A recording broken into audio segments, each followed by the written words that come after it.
How to change WhatsApp notification sound in iPhone. So all you have to do is to go here.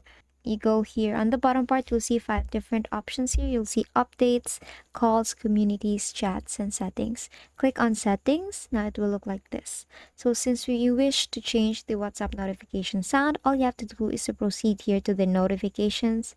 And then here, you will see under the message notifications here, you will see the sound. Click on that and you can now choose different. Let me just silence this one first. You can now change the notification sound for your WhatsApp.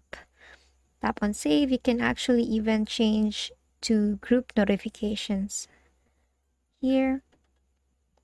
And basically that's how you change WhatsApp notification sound in iPhone. And that is all for today.